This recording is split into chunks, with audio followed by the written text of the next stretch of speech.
오늘은 외로우십니까? 라는 주제로 강의를 하도록 하겠습니다. 여러분들 외로우세요? 안 외로우세요? 안 외로워요? 안 외로운 분들이 계세요? 외롭죠? 사실은 여기 계신 분들 중에 단 한 분도 안 외로우신 분은 없어요. 예, 아무리 행복한 사람이라도 문득 외로울 때가 있어요. 아무리 행복한 사람이라도. 여러분들 낙엽이 막 떨어지고 막 바람에 그냥 낙엽이 스산하게 막 날릴 때 그거 보면은 마음이 왠지 좀 쓸쓸하고 외롭지 않으세요? 예. 한 이불 덮고 사는 남편이 어느 날 그냥 등 돌리고 말도 안 하고 그냥 그러고 있으면은 외로워요, 안 외로워요? 우리 인간은요, 고독할 수밖에 없어요. 우리 인간은. 최진실 씨는 죽기 얼마 전에 인터뷰를 할 때 뭐라고 그랬느냐면 20년 동안 연애 생활을 하는 20년 동안 단 하루도 안 외로운 날이 없었다고 그랬어요. 그 외로움이 20년을 축적을 해서 결국은 죽음에 이른 거죠. 얼마 전에 또 행복, 자살이라는 말을 거꾸로 하면은 살자라는 말이다라고 강의를 했던 이 최윤희 씨가 루푸스 병에 걸려갖고 어떻게 했죠? 자살했어요. 너무 아프기 때문에. 그런데 이 최윤희 씨는 자살을 했는데 남편이 어떻게 따라 죽었죠? 저는 어떻게 보면 최윤희 씨가 이 목숨을 끊은 건 우리 교회법적으로 교회가 가르치는 거에 안 맞죠. 근데 한편으로는 좀 부러운 면도 있어요.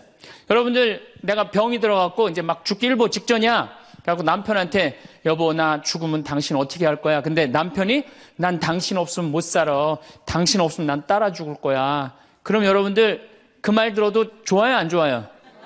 좋죠? 나 죽는데 따라 죽는다는데 얼마나 마음 위로가 돼요. 근데 사실 따라 죽을 수 있는 남편 몇 명이나 될 것 같아요, 여러분들 죽으면은? 없어요? 어쨌든 아무리 행복론을 강의했던 그 당사자도 그 병이라는 그 고통에 이기질 못했던 거죠. 그 예수님은 외로웠겠어요? 안 외로웠겠어요? 예수님도 외로웠어요. 예수님이요, 뭐라고 그러셨냐면 오늘 루카복음에 말씀이 나오지만은 예수님이 갈릴레아에서 예루살렘으로 올라가는데 중간에 사마리아라는 지역을 지나가면 지름길로 가세요. 그러니까 그 사마리아라는 동네를 딱 들어가려고 그러니까 사마리아 사람들이 예수님이 예루살렘에, 이 사마리아하고 예루살렘 사람들은 원수지간이에요. 그러니까 우리 동네를 지나서 예루살렘에 올라가는 걸 용납을 안 하세요. 용납을 안 합니다, 사마리아 사람들이. 그래서 우리 마을에 못 들어오게 해요. 그러니까 그냥 야고보하고 요한이 너무너무 화가 나갖고 뭐라고 그랬냐면, 주님, 하늘에서 불을 내려다가 살라버릴까요? 그냥 불질러 버린다는 거죠. 우리를 안 받아들이니까. 그런데 예수님이 그들을 꾸짖고 돌아가세요. 그 마을을 돌아가시고 난 다음에, 돌아가고 난 다음에 그 마을 지나서 이런 말씀을 하세요. 하늘의 새도 보금자리가 있고 여우도 굴이 있지만 사람의 아들은 머리 둘 곳조차 없다. 이렇게 말씀하세요. 아니, 온 세상의 임금님이신 예수님조차도 이 세상에서 사시면서 뭐라고 그랬어요? 하늘의 새도 보금자리가 있고 여우도 굴이 있는데 사람의 아들은 머리 둘 곳조차 없다. 예수님도 외로우셨는데 여러분들이 뭐라고 안 외로워요? 예. 본당 신부님들이 가끔 사제가 돼서 본당 사목을 하다가 교우들하고 갈등을 일으켜요. 갈등을 일으키는데 교우들이 본당 신부님 본당에서 몰아낸다고 주교님한테 막 투서하고 막 연판장 막 돌리고 그럴 때 그 사제는 외로울까 안 외로울까요? 외롭죠. 왜? 정말로 하느님 나라를 위해서, 하느님의 교회를 위해서, 그 교회의 구성인 교우들을 위해서 장가도 안 가고 말이야, 혼자 독신으로 그 교우들을 위해서 온전히 삶을 봉헌했는데 그 교우들이 자기를 몰아낸다, 자기를 투소한다, 정말로 모든 걸 바쳤는데 그 바친 당사자들이 자기를 미워할 때 사제는 고독할까요? 안 고독할까요? 고독할 수밖에 없어요. 예수님 역시 가난하고 불쌍한 이들을 위해서 착한 일을 하는데도 유다인들은 예수님께 돌을 집어 던지려고 그래요. 예수님을 미워했어요. 그래서 요한복음 7장을 보면은 예수님이 5천 명을 먹이고 막 기적을 일으키다가 사람들이 마음이 바뀌어갖고 예수님을 죽이려고 그래요. 그러니까 예수님이 요한복음 7장 1절에 뭐라고 그러냐면은 유다를 다니지 않고 갈릴레아에 숨어 다녔다고 그래요. 숨어 다녔다고. 드러나지 않게 다니십니다. 왜? 그들이 당신을 미워하는 걸 아시고 예수님이 드러나지 않아요. 그러니까 너무너무 사랑하는데 나를 미워하면은 여러분들 쓸쓸할 것 같아요? 안 쓸쓸할 것 같아요? 여러분들 남편을 내가 너무너무 사랑해. 남편을 너무너무 사랑하는데 남편이 나를 미워해. 내가 남편을 너무너무 좋아하는데 남편이 나를 미워해. 그러면은요, 그거 고독은요, 이루 말할 수가 없어요. 우리가 언제 주로 살아가면서 고독할까요? 첫 번째 외로움을 느끼는 것은 사랑하는 사람에게서 버림받았을 때 외로움을 느낀다 그래요. 사랑하는 사람. 부모님한테 버림받은 사람들 많죠? 부모님한테 버림받은 사람들 얼마나 많아요. 요즘 보육원에 그냥 자기 아이 버리고 그냥 가는 부모님들 얼마나 많아요. 그리고 이혼하고 그냥 엄마가 보따리 싸들고 그냥 도망가는 엄마들 얼마나 많아요. 그런 아이들 상처가 얼마나 크겠어요. 세상에 천하에 엄마가 나를 버렸다. 아버지가 나를 버리고 갔다. 그들의 마음의 상처는 이루 말할 수가 없죠. 또 사랑하는 애인이 배반하고 가버렸어. 사랑하는 애인이 배반하고 가버렸어. 그러면은 아파요, 안 아파요? 아프죠? 친구가 나를 배반하고 가버렸어. 이거 굉장히 괴로운 거예요. 내가 정말로 너무너무 사랑하는데 결혼하고 싶은 정말로 남자가 있어. 근데 부모님이 반대해갖고 헤어져야 돼. 아파요, 안 아파요? 굉장히 아파죠. 그래서 심지어 그 위대한 다윗도 아들 압살롬이 반란을 일으켜요.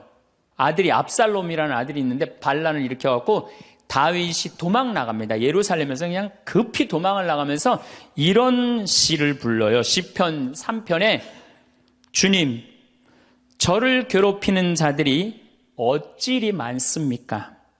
저를 거슬러 일어나는 자들이 많기도 합니다. 하느님께서 저자를 구원하실성 싶으냐? 저를 빈정대는 자들이 많기도 합니다. 이런 얘기를 해요. 그러니까 다윗도 결국은 누구한테 버림을 받기 시작하냐면 아들한테 버림을 받아요. 그리고 결국은 그 아들은 요압이라는 다윗의 총사령관한테 표창에 맞아 죽고. 그러니까 얼마나 아프겠어요. 인간은 어떤 종류의 인간이든지 이런 아픔 속에서 살아갈 수밖에 없다. 사랑하는 사람을 만날 수 없다는 사실, 숨을 쉴 수조차 힘든 거죠. 이거를 불가에서는 뭐라고 그러냐면 애별리고라고 그래. 애별리고. 사랑하는 사람하고 헤어지는 고통. 이게 가장 큰 고통이라고 그래요. 우리 신학생들, 참 나는 우리 신학생들만 보면은요, 너무너무 거룩하고 아름답고 순결해요. 고등학교 3학년 딱 졸업하고 얼마나 하고 싶은 게 많겠어요. 그런데 하느님의 나라를 위해서 신학교 딱 들어갔단 말이야. 그러면 신학교 1, 2학년들 보면요, 너무너무 순수하고 아름다워 보여요. 나만 아름다워 보이겠어요? 여러분들 보면 이쁘겠어, 안 이뻐? 우리 신학생 1, 2학년 학사님들 보면 이쁘죠? 여러분들만 이쁘겠어요? 20살, 21살 된 여자아이들은 이쁠 것 같아요, 안 이쁠 것 같아요? 신학생들이 너무너무 매력이 있잖아요. 그래갖고 가까이 가고 싶고 자꾸 만나고 싶단 말이야. 고등학교 때까지는 공부하다가 모르다가 그냥 신학생들도 딱 신학생이 돼갖고 그냥 이쁜 아가씨가 자꾸 옆에 있으면 마음이 끌릴 것 같아요, 안 끌릴 것 같아요? 끌릴 수밖에 없어요. 사람은요, 어쩔 수가 없어요. 그래갖고 한 2년 만나다 보면은요, 이게 이때부터 갈등하기 시작하는 거예요. 내가 사제가 돼야 되는데 왜 자꾸 저 여자한테 마음을 빼앗기나. 그래갖고 그냥 그때부터 고민하기 시작하는 거예요. 하느님을 선택할 것이냐, 여자를 선택할 것이냐. 그래서 신학교에서는 재미난 말이 있어요. 2말 3초라고 그래. 2학년 말, 3학년 1학기, 3학년 초, 이때가 가장 신학생들이 갈등을 많이 할 때예요. 그래갖고 이때 여자를 떠나보내면 이제 4학년, 5학년 쭉 군대 가면서 이제 사제 길로 가는 거예요. 근데 이때 그냥 이 여자를 따라가면 이제 신학교 나가는 경우가 많죠. 그래갖고 그냥 그 젊은 나이에 그 피 끓는 뜨거운 애정을 끊고 사제가 되니 애별리고의 고통을 안 겪은 사제가 몇 명이나 될 것 같아요. 그러니까 서푼 때 보면 그냥 누워갖고 그냥 이 깔고 그냥 그 여자 떠나보낸 여자 생각하고 그냥 가슴이 아파서 우는 거예요. 모든 걸 떠나보내야 돼. 인간이 얼마나 그게 힘든 건데요. 그러니까 여러분들 신부님들한테 잘하세요. 괜히 주교님한테 편지 쓰고 그러지 마시고.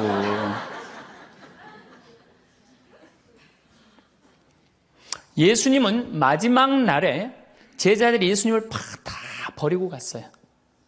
심지어 어떤 제자는 막 옷까지 그냥 삼배 옷까지 벗어 알몸으로 도망갔어. 그리고 오로지 예수님만 혼자 남았어요. 그러니까 예수님 외롭겠어요? 안 외롭겠어요? 외롭죠. 그러니까 예수님은 이런 말씀을 하신 거예요. 하늘에 새도 보금자리가 있고 여우도 굴이 있는데 사람의 아들은 머리 둘 곳조차 없다. 그건 맞는 말씀이에요. 두 번째, 우리가 주로 언제 외로워? 어느 누구에게도 도움을 받을 수 없을 때 우리는 외로워요. 내 아들이 정말 병이 걸려갖고 이제 수술을 해야 되는데 병원비가 없어. 그래갖고 그냥 정말로 친하다는 친구한테 가갖고 우리 아들이 지금 수술을 해야 되는데 병원비가 없으니까 병원비 좀 꿔줘. 정말 친하다고 생각했던 친구가 이런 지하에 나는 돈 없어. 미안해. 그리고 그냥 돌아서 나올 때 쓸쓸합니까? 안 쓸쓸합니까?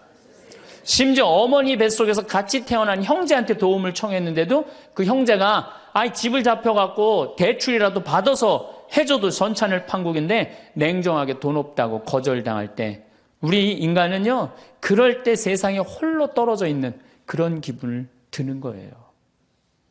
또 언제 외로워요?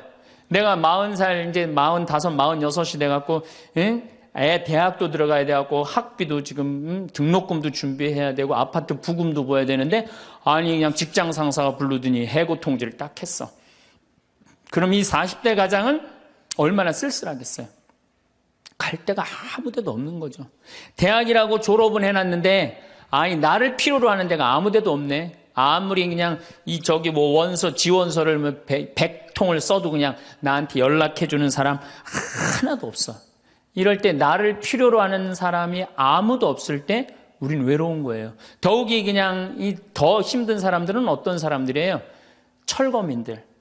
갈 데는 없고 겨울은 다가오는데 그냥 내가 그냥 집을 다 부셔갖고 쫓겨날 때 그들의 그 외로움은 이건 또 이루 말할 수가 없죠. 그래서 인간으로 살아가는 한 외로울 수밖에 없어요. 그래서 하이데거라는 철학자는 뭐라고 하냐면 인간은 세상에 내던져진 존재라고. 내던져진 존재. 여기 여러분들 중에 태어나고 싶어서 태어나신 분들 계세요? 한 분도 없죠? 내던져진 거예요, 세상에. 귀양 내던져질 거면 삼성 이건희 회장님 집에 내던져지든지 아니면 정주영 회장님 집에 내던져지든지 그러면 그냥 팔자라도 편안할 텐데 내던져지고 보니까 그냥 똥구멍이 찢어지게 가난한 집에 그냥 내던져진 거야. 그래갖고 그냥 인생 그냥 피곤한 거죠.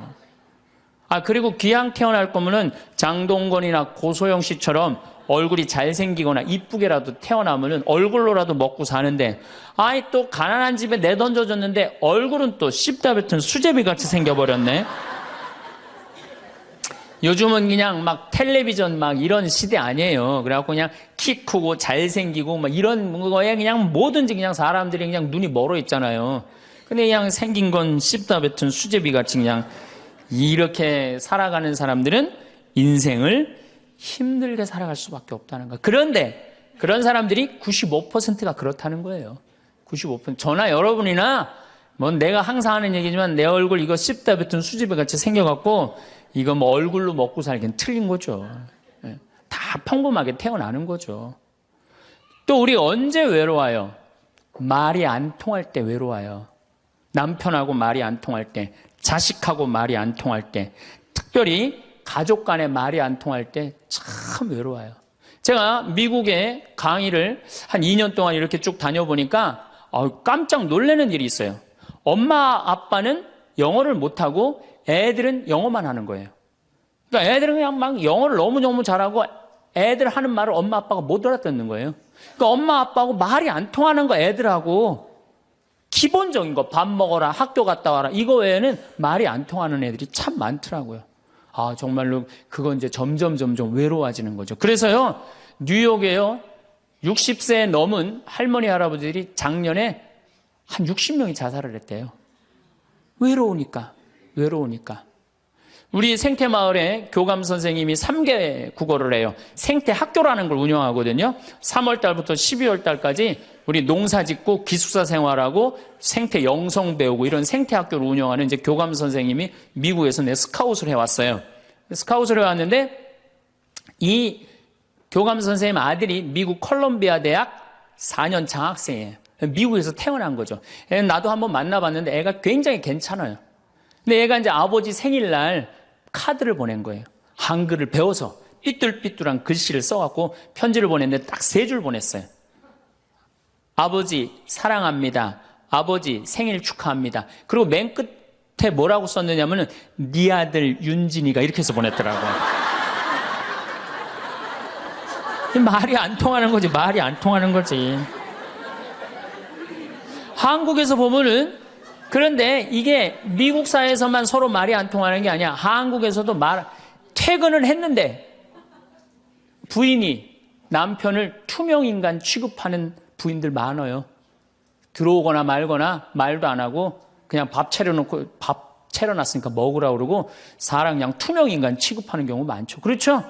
자식들도 집에 와서 엄마 아버지한테 다소곳하게 하지 않고 자기 방에 쑥 들어가고 하루 종일 한 가족이 집에 살면서 5분 이상 대화를 안 한다는 거 아니에요. 이게 말이 안 통하니 이 집이 외롭겠어요? 안 외롭겠어요?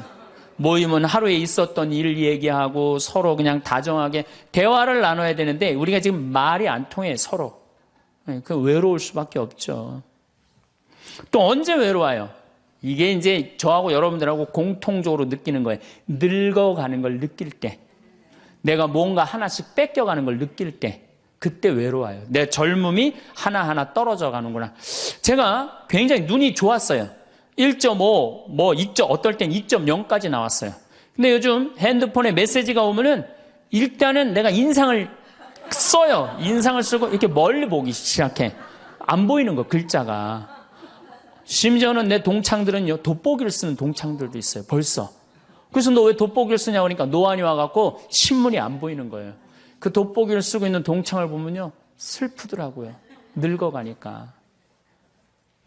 제가 젊었을 때 몸에 테스토스테론이 흘러 넘쳤어요. 진짜 남자다웠어요. 그래갖고 내가 눈물이라고는 한 방울도 안 흘렸어요. 얼마나 눈물을 안 흘리냐면 고등학교 2학년 때 우리 어머니 아버지가 내가 신학교 들어가기 전까지는 성당에 안 다니셨어요.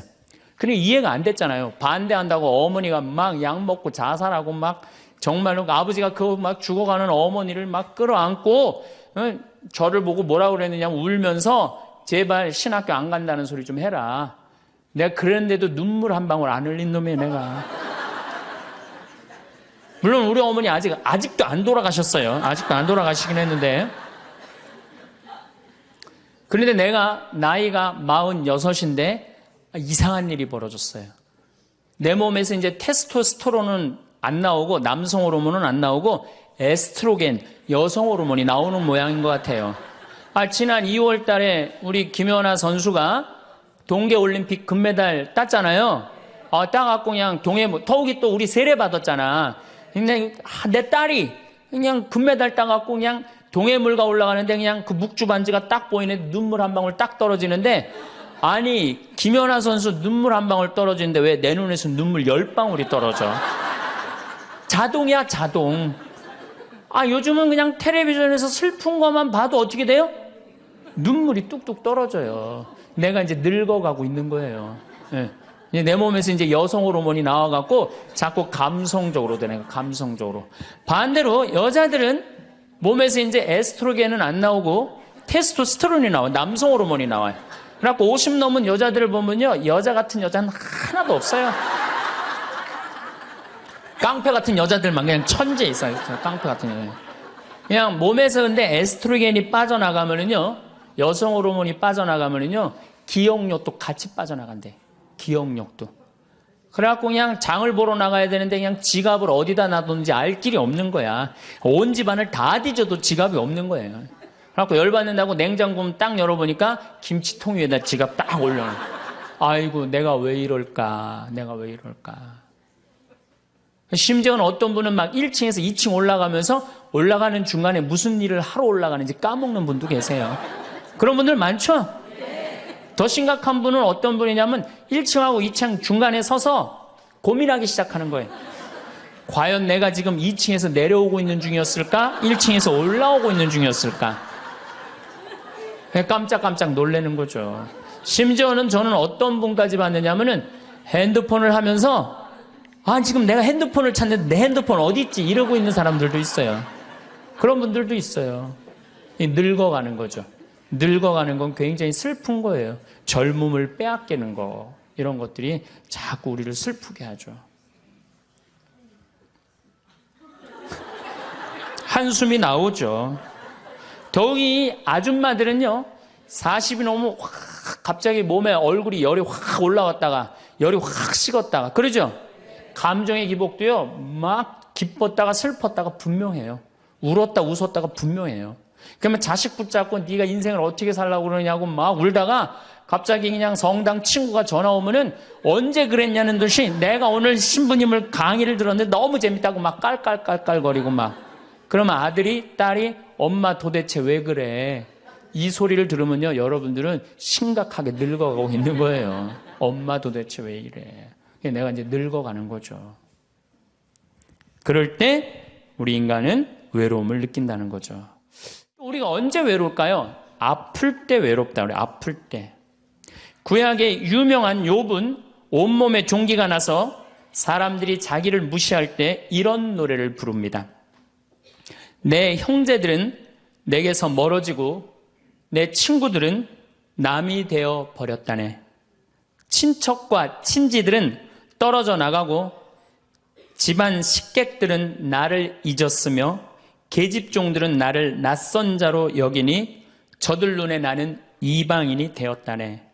내 입김은 아내에게 메스껍고 내 몸에 나는 악취를 자식들에게 풍긴다네. 어린 것들조차 나를 업신여기고 내가 일어서려고만 해도 나를 두고 비아냥거리네. 내게 가까운 동아리도 모두 나를 역겨워하고 내가 사랑하는 자들도 내게 등을 돌리는구려. 이 아픔은요, 이게 우리 인간이 아직 가장 서러울 때가 아플 때예요. 그건 내 남편도 필요 없고 자식도 필요 없을 때가 굉장히 많죠. 그렇죠? 아플 땐 그래요. 어떤 분이 그런 얘기를 하더라고요. 나하고 나이가 비슷한 분인데 자기가 고등학교 때 엄마가 참 자기를 사랑했는데도 불구하고 하루는 굉장히 토했대요. 근데 밤새 토했는데 엄마가 나 토하는 걸 아는데도 문 한 번 안 열어봤을 때 그렇게 외롭고 쓸쓸하고 지금도 그 20몇 년 전 그 생각을 하면은 지금도 외롭고 섭섭하다는 거예요. 그러니까 우리가 가장 서러움을 많이 느낄 때 언제 서러움을 많이 아플 때 나한테 무심하게 대할 때 우리가 서러움을 많이 느낀다는 거죠. 그래서 시편 69편에 이런 얘기가 있어요. 하느님, 저를 구하소서. 목까지 물이 들어찼습니다. 깊은 수렁 속에 빠져 발 디딜 데가 없습니다. 물속 깊은 곳으로 빠져 물살이 저를 지칩니다. 소리 지르느라 지치고 저의 목도 쉬었습니다. 저를 까닭없이 미워하는 자들이 제 머리카락보다 많습니다. 제가 빼앗지도 않았는데 물어내라 합니다. 저는 제 형제들에게 남이 되었고 제 어머니의 소생들에게 이방인이 되었습니다. 물살이 저를 지치지 못하고 깊은 물이 저를 집어삼키지 못하며 심연이 저를 삼켜 그 입을 다물지 못하게 하소서. 인간은 이렇게 누구나 다 힘들고 외롭다는 거예요. 하다못해 같은 이불을 덮고 사는 남편도 내 마음 몰라주고 나 비난하고 몰아세울 때 우리는 외롭고 고독해서 극단적인 방법을 선택하기도 해요. 여러분들 어때요? 우리 여기 자매님들 많으신데 남편 생일에 미역국 끓여주고 자식 생일에 미역국 끓여주고 시부모 생일에 미역국 다 끓여줬어. 근데 정작 내 생일을 미역국 끓여주는 사람 있어요? 네, 없죠? 그래도 내 생일인데 그래도 그냥 생일이니까 그냥 미역국 자기가 이제 끓이는 거야. 근데 아무도 몰라. 미역국 왜 끓였어? 그리고 앉아서 먹는데 그냥 그 미역국을 떠서 먹는데 눈물이 뚝뚝 미역국에 떨어져요? 안 떨어져요? 아무도 나를 몰라줄 때 그래서 외로움을 많이 느끼는 분들이 여성 주부들이 많이 느낀대요. 애들은 공부하러 학교 다니고 남편은 직장 다니고 빈집을 지키고 있으면 그렇게 쓸쓸하대요. 그래서 이걸 뭐라고 그러냐면은 빈둥지 증후군이 있대요. 빈둥지 증후군. 빈둥지에서 그냥 혼자 그냥 굉장히 그러니까 40대 50대 주부 우울증이 그렇게 많은 거예요. 그분들이. 그런데 놀랍게도 독신으로 사는 여성보다는 결혼한 여성이 더 외롭대요. 독신으로 사는 혼자 사는 여자는 자기가 처음부터 외로울 거라고 생각을 하고 혼자 그냥 미역국 끓여 먹으면 당연하게 생각을 하는 거야. 근데 결혼한 사람은 바라는 게 많잖아요. 근데 남이 안 해주면 더 외로운 거야. 근데 놀랍게도 더 놀라운 건 뭐냐? 40대 자살률을 보면은 여자보다도 남자가 3배 더 많이 죽는데요. 그러니까 여러분들보다 누가 더 많이 외로움을 탄다고 생각하시면 돼요?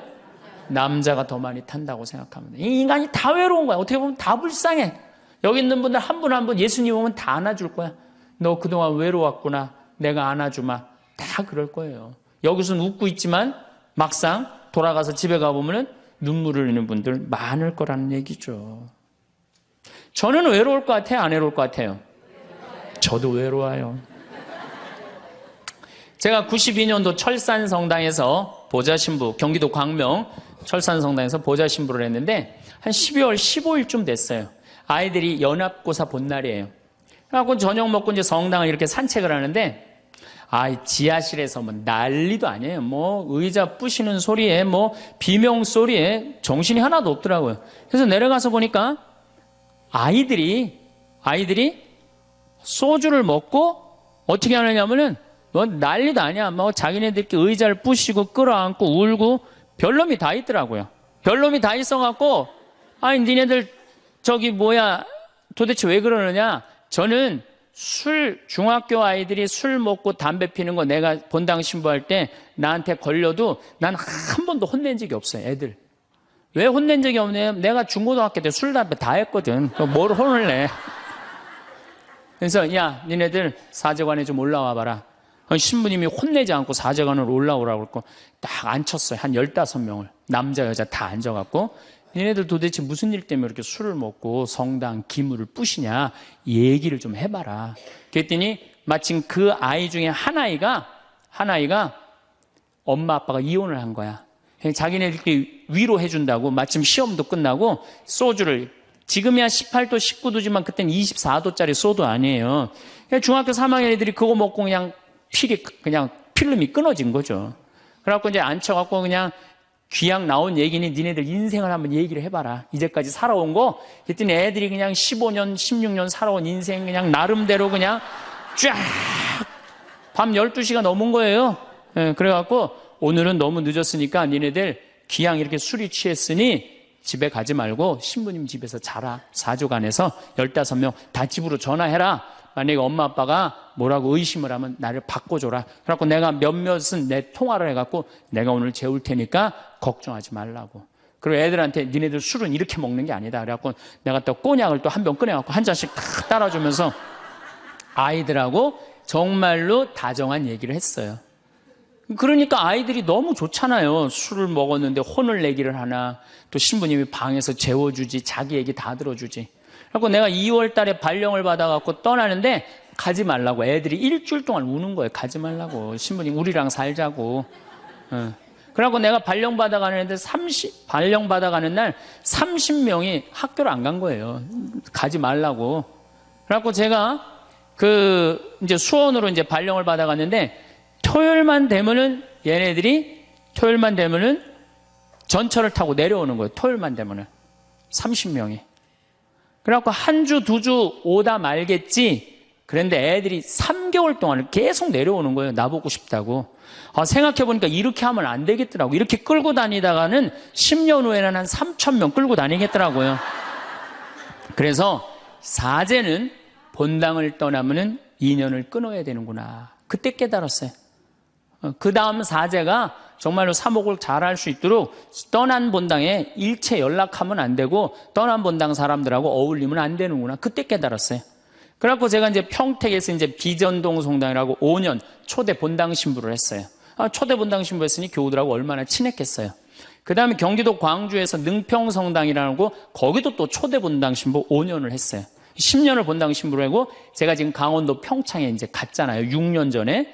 평창에 갔는데 내 첫 영명 축일 때 교우들이 신부님 축일 축하한다고 몇 명이나 왔냐면 200명이나 온 거예요. 기분이 너무너무 좋더라고요. 이야, 나를 잊지 않고 이렇게 200명이나 와줬구나. 그렇지만 저는 연락은 안 해, 개인적으로. 근데 둘째에 150명으로 줄어들었어요. 내 축일에. 셋째에는 100명으로 줄어들더라고요. 뭐 계속 연락은 안 하니까 넷째 해는 50명으로 줄어들었어요. 작년에는 30명으로 줄어들더니 올해 내 축일에는 17명이 딱 앞에 그냥 쭉 한 줄 앉아 있는데 외롭더라고요. 근데 사실은 그 200명에서 17명까지 줄어들 때 누가 연락을 안 하고 산 거예요? 내가 연락 안 하고 산 거예요. 사실은 그 외로움을 누가 먼저 만들었냐면 내가 먼저 만드는 거예요. 여러분들 외로운 분들 보면은요, 사실은 어떻게 보면은 다 본인이 담을 쌓고 살기 때문에 외로운 거지, 본인이 마음에 담을 허물면요 절대 안 외로워요. 근데 담 쌓고 사는 경우 많죠. 형제나 친척이 잘못하면은 내가 니네들하고 연락하고 사나 봐라, 그리고 딱 인연 끊어버리잖아요. 그러니까 우리가 외로움은 점점 우리를 더 힘들게 만들어요. 대한민국 사람들이 굉장히 외로운 것 같아요. 대한민국의 명장면이 하나 있어요. 저는 이해가 안 가는 장면 하나 있어요. 대한민국 사람 참 외롭구나, 대한민국 아줌마들이 외롭구나를 느끼는 장면 하나가 있어요. 그게 뭐냐면 연예인들 군대 갈 때예요. 아니, 연예인들 군대 가는데 왜 아줌마 500명이 따라가? 자기 아들 군대 가는 것도 아닌데. 그래갖고 그냥 거기다가 막 기다린다고 그러고. 그러니까 어디 마음을 열어놓을 데가 없는데 그 연예인한테 마음을 열어놓고 사는데 그 연예인이 2년 동안 안 보인다고 그러니 얼마나 슬퍼. 그러니까 그 앞에서 우는 거예요. 참 그 슬픈 장면이죠. 이렇게 만만치 않은 인생살이 살아가기 힘들 때 사람들은 극단적인 방법을 택합니다. 너무 외로울 때, 절망이 끝에 달할 때, 키에르케고르라는 철학자는 죽음에 이르는 병을 절망이라고 그래요. 절망. 외로움에서 끝에 아무도 내 옆에 없구나, 이런 절망에 할 때 죽음에 이른다는 거죠. 근데 우리나라는 놀랍게도 자살률이 세계 1위예요. OECD 국가 중에 자살률이 세계 1위예요. 얼마나 많이 죽느냐 하면은 1년에 15,413명이 죽어요. 1년에. 그러니까 무슨 얘기냐면은 하루에 50명씩 죽는다는 얘기예요. 하루에 50명씩. 그것도 자살로 50명씩 죽는 거야. 초, 중고등학교 학생 자살 세계 1위예요. 하루에 거의 1.5명씩 죽어요. 40대 자살률 세계 1위예요. 하루에 거의 8명씩 죽어요. 60대 자살률 세계 1위예요. 하루에 12명 정도 죽어요. 더욱이 60세 우리 할머니 할아버지들 30대 40대 이 죽는 거의 원인의 1위는 뭐냐면요, 자살이에요. 자살. 근데 60세는 10만 명당 미국이 10명에서 11명 자살합니다. 일본이 10만 명당 35명 자살해요. 근데 우리나라가 10만 명당 몇 명이 자살하냐면 71명이 자살해요. 그러니까 대한민국의 할머니 할아버지들이 더 외로운. 그러니까 우리나라는 애들도 외롭고 어른들도 외롭고 할머니 할아버지도 외로운 거예요. 그러니까 자살하는 거죠. OECD 경제개발협력기구 국가 중에 자살률이 제일 없는 나라가 어느 나라냐면 그리스라는 나라예요. 이 나라는 몇 명이 자살하느냐면 10만 명당 2.6명이 자살을 해요. 2.6명이. 근데 우리나라는 10만 명당 몇 명이 자살하면 28명이 자살해요. 대한민국이 이게 외로운 병이 너무 센 거예요. 그러니까 10만 명당 28명이나 자살을 하는 거죠. 여러분들 죽는 원인을 보면 1위가 암이야, 암. 1위가 암이고 2위가 뇌질환이야, 뇌질환. 3위가 심장질환이에요. 3위가 심장질환. 4위가 뭐냐면 바로 자살이에요. 그러니까 자살은 큰 병이라는 거죠. 대한민국을 병들게 하는 큰 병이라는 거죠. 자식한테 버림받고 아내한테 버림받고 사회에서 버림받고 더 이상 사회에서 필요 없다는 생각, 더 이상 이 세상에서 살아갈 이유가 없다고 생각할 때 자살이라는 걸 선택한다는 거죠. 우리가 여러분들 이 죽음이라는 게 얼마나 무서운 거예요. 어떤 사형수가 교수대에 올라가다가 그 교수대 올라가는 계단이 썩었나 봐요. 그래갖고 계단에 딱 떨어졌어. 미끄러져갖고 떨어지고 한 말 있잖아요. 하마터면 죽을 뻔했다고.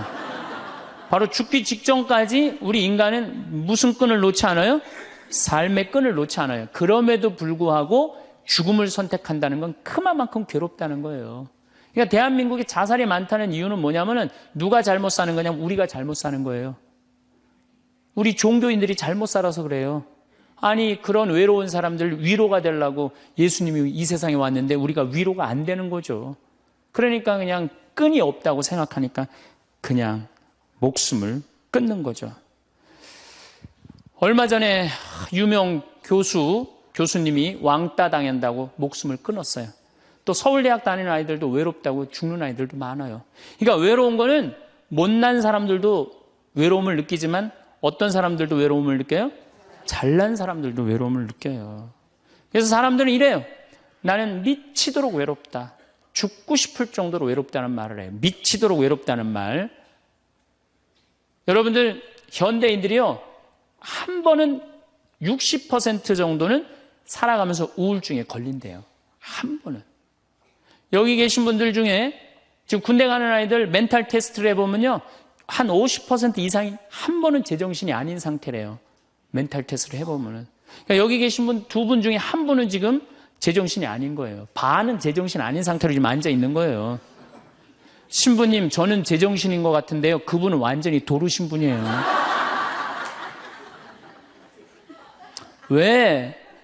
왜 제정신이 아닌 상태에서 우리가 지금 살고 있느냐? 텔레비전 보면요. 기가 막힌 거 많이 나와요. 보험금 타먹는다고 한 10년 전에 자식 손가락 자른 아버지 생각나시죠? 네. 그리고 얼마 전에는 초등학교, 중학교 애들이 초등학교를 발로 차갖고 그냥 공중에 뜬 거 재밌다고 동영상 찍어갖고 올려놓은 그 제정신이에요? 제정신 아니에요? 제정신 아니에요. 부모가 자식 죽이고 자식이 부모 죽이고 남편이 아내 죽이고 아내가 남편 죽이고 이게 우리가 다 제정신이 아니에요. 100년 전 조선시대 사람들을 데려다 놓고 100년 전 조선시대 사람을 데려다 놓고 한번 여러분들 요즘 사회 뉴스를 한번 보게 하세요. 그 사람 미칠 것 같아요? 안 미칠 것 같아요? 근데 여러분들은 그거 매일 죽이고 살인하고 강간하고 뭐 아이들만 성추행하고 이러는 거 보는데도 여러분들 왜 안 미쳐요? 이미 어느 정도 미쳐 있어. 미쳐 있기 때문에 그걸 봐도 안 이상한 거예요. 그러니까 우리가 잃어버린 마음을 찾아야 된다는 거죠. 잃어버린 마음을. 그러니까 외로운 사람들끼리 서로 모여서 서로 위로가 돼야 되는데 외로운 사람들이 뭘 하느냐면 컴퓨터 게임에 미쳐 있는 거예요. 컴퓨터 다 사람은 안 만나고 기계만 만나는 거예요. 그러니까 더 미치는 거죠. 더 미치는 거예요. 그래서 우리가 이런 외로움을 극복하려고 그러면은 정말로 서로 사랑해야 돼요. 예수님 말씀처럼 우리가 서로 사랑해야 돼요. 서로를 배려해주고 서로를 신경 써주고. 근데 우리는 이게 서로 사랑하고 서로 배려해주는 게 부족한 거죠. 굉장히 이기적으로 사는 거죠. 이기적으로. 그럼 여러분들은 언제 외로움을 정말로 극단적으로 느끼느냐? 자식한테 기댈 때. 특히 여기 계신 여러분들은 언제 더 많은 외로움을 느끼냐면 늙어서 자식이 나한테 잘해주겠지. 이런 마음 먹는 분들은요. 외로워요. 딸이 나한테 잘해주겠지.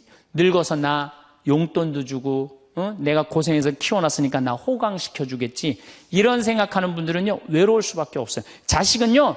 잘 키워도 소용없고 못 키워도 소용없는 게 자식이에요. 자식은 그저 고등학교 3학년 때까지 키우고 끝나야지 그 다음 욕심내면요. 여러분들 외로울 수밖에 없어요. 그러면은 못 키운 자식이 왜 소용없어요? 아니 그냥 중고등학교 때 속색이는 놈 커서도 속색이에요. 직장도 못 들어가고 그냥 빌빌거리고 그리고 또 결혼해도 제대로 살지도 못하고 그냥 또 이혼해갖고 그냥 손자 그냥 나한테 맡겨갖고 힘들어. 그러니까 자식은 못 키우는 자식 소용없어요. 그러면은 잘 키우는 자식은 왜 소용없느냐? 잘 키운 건 더 소용없어요. 그냥 좋은 여기 지금 서울대학 가까이 있잖아요. 며칠 전에도 내가 서울대학 가서 강의를 했는데 똑똑해. 정말 누가 봐도 잘 키워놨고 잘라놨어. 빛이 번쩍번쩍 나. 서울대학 졸업하고 난 다음에 삼성에 취직을 했어. 그래갖고 아들이 양복을 입고 출근하는데 너무 보기가 좋은 거야. 그렇게 잘 논 아들일수록 더 여우 같은 며느리가 나타나갖고 낚아채 가는 거예요. 또 여우 같은 며느리가 낚아채 가는 거예요. 그럼 낚아채 가면 그날로 끝나는 거예요. 그날로. 그러니까 어차피 자식은 떠나게 돼 있어요. 어차피 자식은 떠나게 돼 있어요. 그러니까 여러분들 이제는 내가 자식한테 내 인생을 기대한다 생각하지 말라는 거예요. 더욱이 여러분들 자식들 정말로 사랑으로 키워요? 태어나갖고 자식들 사랑으로 키워요? 맨날 방에 가둬놓고 공부해라 그러지 않아요? 맨날 공부해라고. 그래서 여러분들 이 생각만 하면 돼. 내가 어렸을 때 자식하고 다정하게 맛있는 거 먹으러 다니고 놀러도 다니고 그리고 난 다음에 대화도 막 늘 살갑게 한 엄마는 늙어서 자식이 먹으러도 다니고 놀러도 다니고 대화해줘요. 근데 어렸을 때 그냥 방에만 가둬놓고 매일 그냥 공부만 시키고 학원에 그냥 계속 가둬갖고 공부만 시킨 부모님들은 늙어서 자식이 어떻게 할 것 같아요? 방에 가둬놓고 밥만 먹이는 거, 밥만. 그리고 이제 완전히 이제 늙어갖고 움직이지 못할 때 어떻게? 학원에 그냥 계속 가두듯이 이제는 그냥 양로원에 그냥 가둬갖고 그냥 거기서 살라고 그래. 그냥 자식들한테 공부해라 그런 부모님들 이거 심각하게 이거 고민해야 돼요. 그런 분들은 더 외로울 수밖에 없어. 더 외로울 수밖에 없어. 그러니까 보통 이제 초등학교 이제 1학년, 2학년 애들이 막 너무 6, 7살까지는 이쁘다가 초등학교 들어가면 막 공부를 안 하고 그러면요. 애들한테 엄마가 막 폭언을 하기 시작해요. 그래갖고 성적표를 받아왔는데 40점, 50점 이렇게 받아오면은 애들한테 그래요. 너 밥이 넘어가냐고. 어? 네가 잠이 오냐고. 너 지금 텔레비 봐야 되느냐고. 어? 그래갖고 그냥 보통 공부 못하는 애들이 성격이 느긋한 애들이 공부 못해요. 내일 시험이라도 걱정 안 하고 느긋하게 있는 애들이 공부 못하는 거예요. 그렇죠? 그럼 그거 보고 있으면 엄마가 불이 나요, 안 나요? 그래서 느긋한 성격 가진 애를 그냥 괴롭히기 시작해요. 욕을 해대는 거야. 초등학교 6년 욕을 한단 말이야. 그럼 애가 6년 지나가면 성격이 삐뚤어져요. 아, 공부 못해도 우리 아들 착하다, 우리 딸 예쁘다, 우리 아들 성격 좋다. 그러면 6학년 때까지 성격 안 삐뚤어지거든요. 근데 6년 내내 엄마가 욕을 하는 거야. 너 같은 인간이 밥을 내가 너를 놓은 게 내가 너 놓고 미역국 먹은 게 내가 후회된다 막 이러니 6년 동안 애가 그냥 삐뚤어지는 거야. 이제 중학교 올라가면 더 삐뚤어지는 거죠. 중학교 올라가면 엄마가 더 극단적으로 아이하고 싸우는 거예요. 그러니까 중학교 되면 애가 엄마랑 같이 있고 싶지 않은 거예요. 그래서 어디 좀 놀러 가자고 그래도 어떻게? 엄마 아빠나 갔다 오라고. 외로울 수밖에 없는 거죠. 고등학교까지 되면은 완전히 빗나가게 되면 심한 아이들은 어떤 경우도 있느냐면요. 정신질환까지 앓는 아이들도 있어요. 심한 경우는. 그래서 보통 엄마들이 어느 정도로 우리가 정말로 한심하냐 하면은 이제 자기 아이가 태어나면은 꿈에 부풀어 있는 거예요. 자기 아이가 천재인 줄 아는 거, 천재. 그래갖고 막 엄마, 아빠 그럼 막 천재가 말하는 것 같은 거야. 막 1살, 2살짜리. 그래갖고 내 아들 천재, 내 딸 천재라고 우유를 먹여도 아인슈타인만 먹여요. 천재 먹으라고.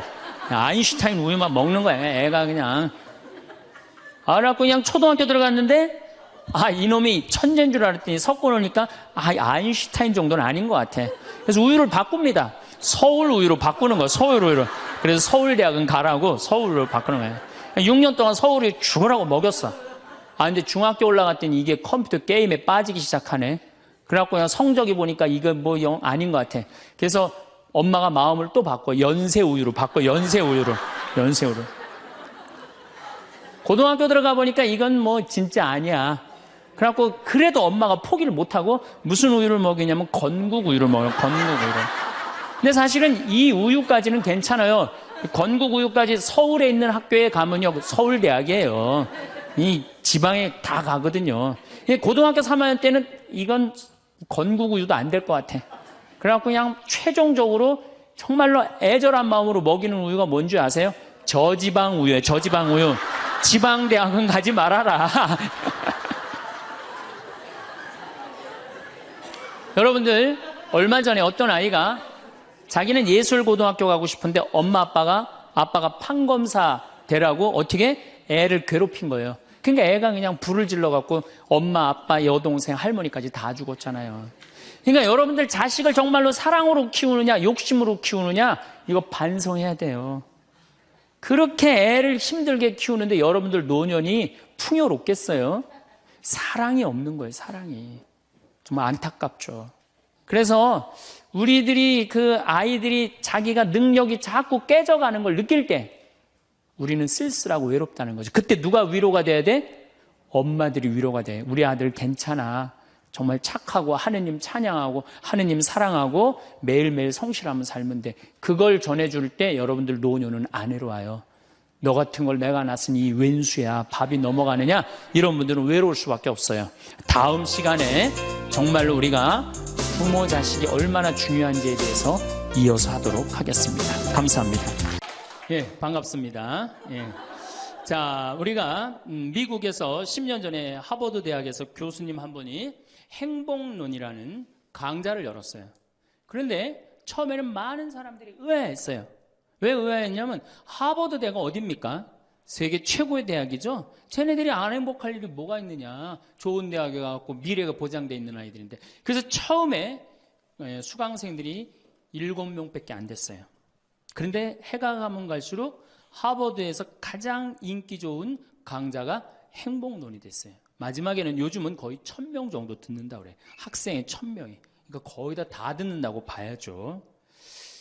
사실 우리가 이 세상을 사는 이유가 뭐예요? 행복하려고 사는 거 아니에요?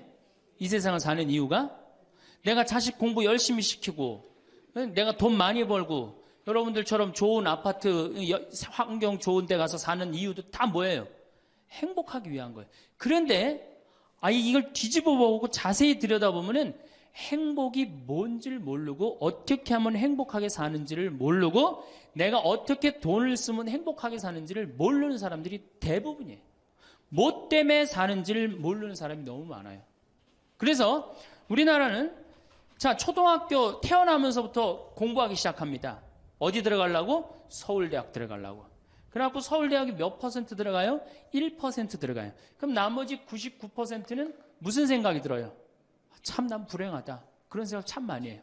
그리고 그 부모는 내가 서울대학에 들여보내려고 있는 돈 없는 돈 다 쏟아붓는데 내 자식이 서울대학 못 가고 저 지방 무슨 3대학에 들어갔어. 그럼 부모는 어떻게 생각해? 부모도 나도 불행하다고 생각하는 거예요. 애도 불행하고 본인도 불행하고. 그럼 서울대학 들어가는 애는 행복하냐? 밥 먹고 공부만 해갖고 20살 때까지 공부만 해갖고 서울대학에 들어가는 애는 행복하냐? 저는 아니라고 생각해요. 그래갖고 직장에 겨우 들어가 이제는 20대 백수 천지입니다. 아예 직장 들어가는 걸 포기해요. 길이 없으니까. 그럼 죽어라고 에너지는 젊은 청춘은 청춘대로 날리고 20대는 공부해갖고 취직도 못하고 그래갖고 결혼해갖고 55세까지 어떻게 합니까? 또 애 교육시켜야지. 또 내가 얼마 전에 그 어느 용인에 있는 유치원에 엄마들한테 이렇게 강의를 이렇게 갔는데 너무너무 그 원장 수님한테 슬픈 얘기를 들었어요. 그 유치원 애들한테 그 유치원이 제가 보기엔 전국에서 제일 좋은 것 같아요. 마당도 넓고 시설이 너무너무 좋아. 그런데 그 유치원에서 다른 유치원으로 간대요. 영어 때문에. 그 유치원은 영어를 안 가르치니까. 그러니까 그때부터 애들을 괴롭히기 시작하고 본인도 괴로운 거예요. 여기를 보내야 되냐, 저걸 보내야 되느냐. 얼마 전에 반포 본당에서 여기 와서 피정을 했는데 아주 중국집, 유명한 중국집 하는 사장님이 여기 왔어요. 신부님, 정말로 그 부모들이 와갖고 애들 스케줄 관리를 해준다는 거예요. 탕수육 하나 시켜놓고. 그러니까 자기가 없는 거야. 오로지 누구한테만 매달려 있는 거야? 자식한테만 매달려 있는 거야. 그러니까 55세까지 했는데 서울대학은커녕 무슨 제3대학에 들었어. 본인도 불행해. 그리고 이제 이러고 딱 죽으면 좋은데 이게 죽지도 않네. 100살이 될 때까지. 그러니까 우리는 다 불행한 거예요. 그래서 우리나라가 178개 국가 중에 행복 지수가 102등이에요. 거의 꼴등이에요, 꼴등. 이렇게 잘 먹고 잘 살면서도 안 행복하다고 그러는 게 슬프지 않아요? 그래서 지금부터 제가 영국 BBC에서 진짜 행복하지 않다는 사람들을 모아갖고 이 10가지, 물론 제가 한 3, 4가지는 바꿨지만은 10가지를 실시를 하고 나니까 딱 3개월 지나고 난 다음에 다 행복하다고. 이렇게 세상이 행복한지 난 모르겠다고 그랬대요. 그래서 내가 지금부터 오늘 이 시간에는 10가지를 얘기를 할 테니까 여러분들 제가 하는 얘기를 잘 듣고 그대로 하면은 분명히 행복합니다. 왜냐하면 내가 행복하니까. 첫 번째, 운동해라. 행복의 첫 번째 조건은 건강입니다. 몸이 아프면요, 아무것도 할 수 없어요. 몸이 아픈 건 뭐든지 귀찮습니다. 몸이 아프면 자신감도 없습니다. 몸이 아프면은 돈도 빠져나갑니다. 그러니까 내가 행복하려고 그러면 제일 먼저 뭐 하면 돼요? 운동하면 돼요. 그래서 30분 정도, 일주일에 3번 정도 몸 안에 산소를 충분히 공급해줘야 돼. 몸 안에 산소를. 그러면은 모든 기관이 다 좋아져요. 산소 공급해주는 제일 좋은 방법은 뭐예요? 걷는 거, 산에 가는 거. 그리고 뭐 그것도 여의치 않으면 여러분들 스트레칭 하는 거. 그리고 내가 조금 돈이 있다. 수영장 가는 거. 수영장 가는 거 참 좋아요. 벤자민 플랭클린이라는 사람이 미국의 독립 선언문을 기초한 분이에요. 이분이 뭐라고 그러냐면 여러분들 잘 아는 유명한 얘기입니다. 재산을 잃으면 조금 잃은 거고 명예를 잃으면 반을 잃은 거고 건강을 잃으면 다 잃었다 그랬어요. 건강을 잃으면 다 잃은 거예요. 저도 원래 관절염이 있었어요.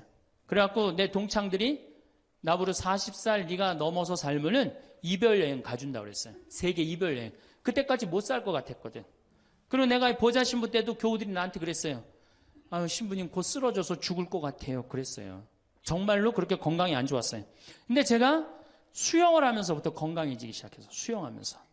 지금 수영장 25m 풀 40밖에 한 번도 안 쉬고 돕니다. 한 번도 안 쉬고. 그거 어려운 거 아니에요. 조금만 여러분들 투자하면. 그걸 이제 그런 이 건강에 자신이 생기니까 요즘은 뭐를 해요? 스킨스쿠버 다이빙을 합니다. 이게 지구상에 여러분들이 보는 건 30%예요. 70%는 어디가 있어요? 바다에 가 있어요. 바다 안에 들어가 보면 정말로 아름답고 신비해요. 그러니까 건강하니까 옛날엔 꿈도 못 꿨죠. 제가 바다에 들어간다는 건 꿈도 못 꿔. 나 하나 걸어 다니기도 힘들었는데. 근데 지금은 너무너무 좋고 행복해요. 건강의 행복의 첫 번째 조건은 뭐예요? 건강이에요. 여러분 오늘 당장에 집에 가갖고 신부님 지금 애 키우고 너무 돈이 좀 빠듯합니다. 쉬운 방법이 하나 있어요. 집에 가서 학원 끊어요. 애들 학원. 학원만 끊으면 여러분들 뭐가 생겨? 돈이 생겨요. 그 돈 가져와서 여러분들 건강 먼저 챙기세요. 그게 자식을 위하는 길이에요. 그래서 행복하려면 뭐 해라? 운동해라. 두 번째, 감사해라. 이거 참 우리가 못하는 것 중에 하나예요. 하루에 5가지씩 감사라는 거예요. 하루에 5가지씩. 저는요, 이 얼굴은 제가 씹다 뱉은 수제비 같이 생겼어도 이 목소리 하나는 정말로 100만 불짜리라고 그래요. 목소리 좋죠? 제가 이렇게 강론을 잘 못해도 할머니들이 제 손을 꼭 잡고 항상 뭐라 그러냐면 신부님 너무 강론이 귀에 쏙쏙 들어온다고. 그게 강론을 잘하는 게 아니에요. 제 목소리 톤이 이렇게 대중한테 귀에 쏙쏙 들어가는 톤이에요. 얼굴은 씹다 뱉은 수제비 같이 생겼어도 목소리 좋은 건 신부한테는 최고 선물 아니에요? 아니 내가 얼굴 못생긴 거 이거 원망한들 이거 다시 바뀝니까? 안 바뀌어요. 제가 키가 1m 원래는 67이었어요. 아 근데 30대 후반이 되니까 66으로 줄어들더라고. 아 요즘 재보니까 65로 떨어지고 있어요. 자꾸 이게 쭈그러들어 키가. 그래 내가 키가 1m 70이 안 넘는다고 원망한들 다시 늘어납니까? 여러분들 중에 내가 가지지 못한 거 아무리 안타까워해도 절대 가질 수 없어요. 내가 머리가 깡통이야. 근데 아무리 두들겨 팬다고 걔가 똑똑한 놈 됩니까? 한 번 깡통은 영원한 깡통 되는 거예요. 그런데 애는 깡통인 현실은 무시하고 내 희망이 서울대학이라고 애를 괴롭히면 여러분들 행복할 것 같아요? 행복하지 않아요. 내가 가지고 있는 것을 감사하는 거. 이거 굉장히 중요합니다. 제가 군대 가기 전에 우리나라를 한 바퀴 여행을 해야 되겠다. 그리고 청량리에서 기차를 타고 강릉 앞바다에 딱 도착을 했는데 새벽에 태양이 뜨는데요. 구름 한 점 없는 바다에서 태양이 뜨는데요. 불덩어리가 떠오르는 거예요. 전 지금도 그걸 보여주게 하신 하느님 아버지한테 정말 감사해요. 여러분들 그런 태양 보신 적 있으세요? 3대가 공을 쌓아야지 봅니다. 바닷가에 사는 사람들도 잘 못 봐요. 왜냐하면은 뜰 때 항상 구름이 이렇게 깔려 있지 그냥 맨 바다가 있기는 그것이 절대 쉬운 게 아니에요. 근데 그때 막 군대 가기 바로 직전에 하느님께서 그 태양을 보여주실 때 제 마음이 어떻겠어요? 이거는 얼마나 감사해요. 그러니까 매일매일 감사해야 돼요. 저는 맨날 수원에 있는 어머니 아버지한테 감사하잖아요. 이렇게 인사. 예.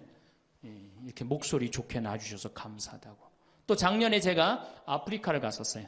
아프리카를 갔는데 세렝게티 초원을 갔어요. 세렝게티 초원이 얼마나 넓으냐면 서울서부터 대전까지 한 평야예요. 딱 한눈에 펼쳐져요. 믿어지지가 않죠. 가서 보세요. 신부님 무슨 돈으로? 학원만 안 보내면 다 생깁니다. 학원만 안 보내면 다 생겨요. 그런데 서울서부터 대전까지 딱 펼쳐졌는데 마침 누때 이동 시기에 우리가 같이 이렇게 다니는 거하고 맞물렸어요. 200만 마리가 이동을 하는데 여러분들 200만 마리 상상이 가요? 그 푸른 초원에 누때 200만 마리가 이동을 하는데 내가 이 하느님이 창조의 세상에 내가 들어와 있구나. 그걸 느끼는 거예요. 감사하는 거예요.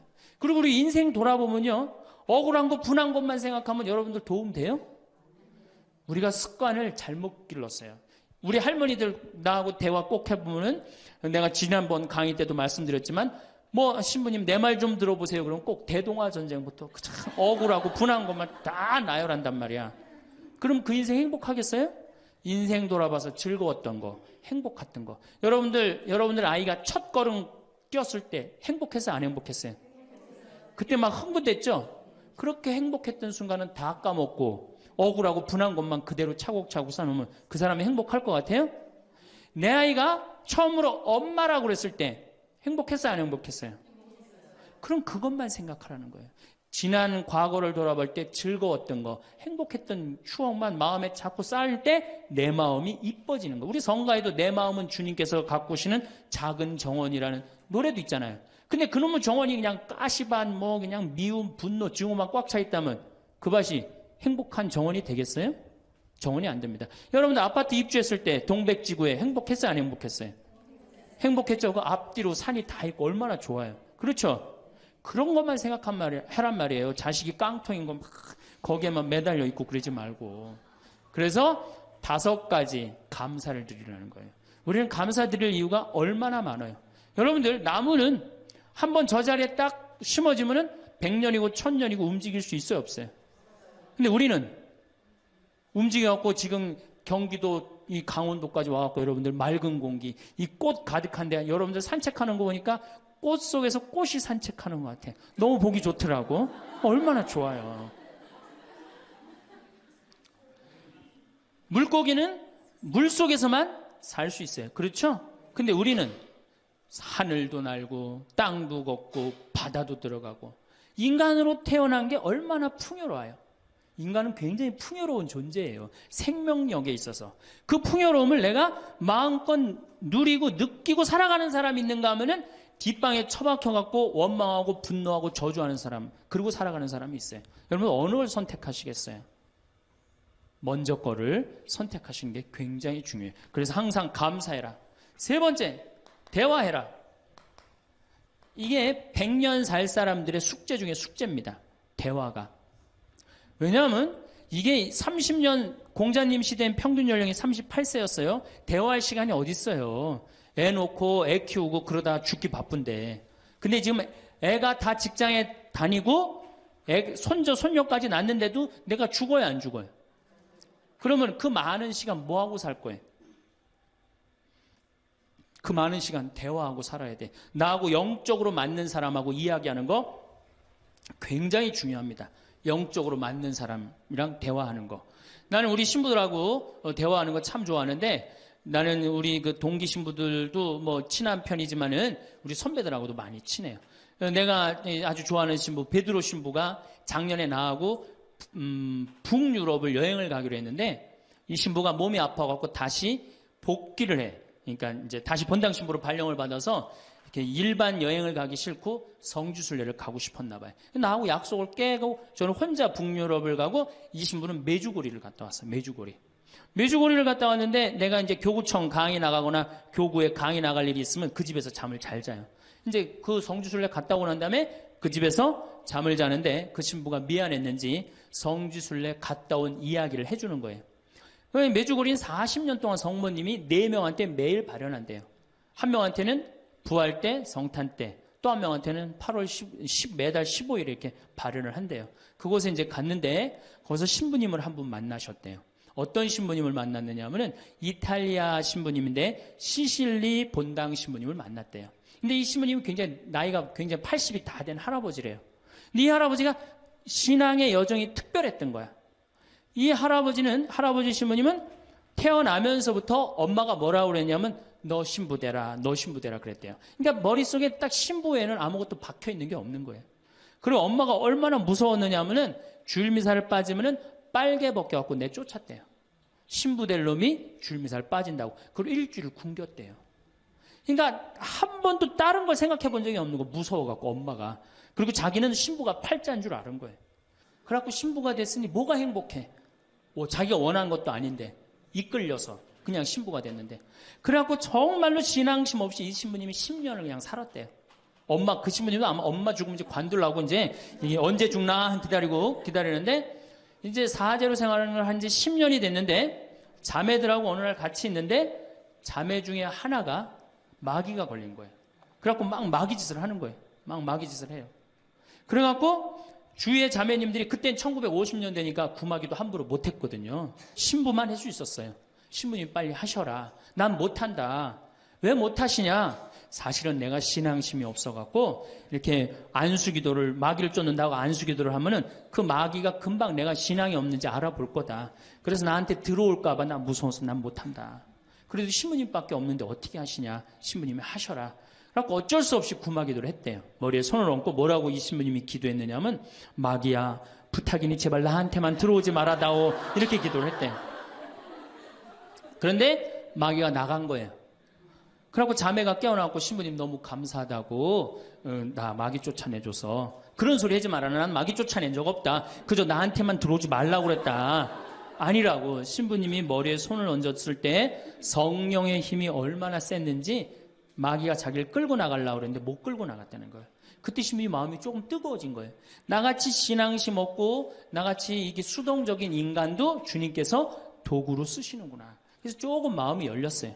마음이 열려도 이 신부님은 너희는 모두 이것을 받아 먹어라. 이는 너희를 위하여 내어줄 내 몸이다. 이렇게 하면서도 20년 동안 미사를 하면서도 정말 거룩한 변화가 일어날까 의심을 했었대요. 아직도 내 신앙이 약하니까 안 일어나겠지. 근데 20년째 너희는 모두 이것을 받아 먹어라. 이는 너희를 위하여 내어줄 내 몸이다. 그러는데 예수님의 목소리가 딱 나와서 예수님이 하는 걸 느끼겠더래요. 그러니까 미사도 누가 지내는 게 아니다? 내가 지내는 게 아니라 내 몸을 빌어서 예수님이 지내는구나. 이탈리아 시실리섬 본당 신부인데 이게 마음이 너무 뜨거워진 거예요. 뜨거워져갖고 어떻게 했느냐? 길거리에 뛰쳐나와갖고 선교를 하기 시작한 거예요. 그래서 7,000명을 선교를 했대요.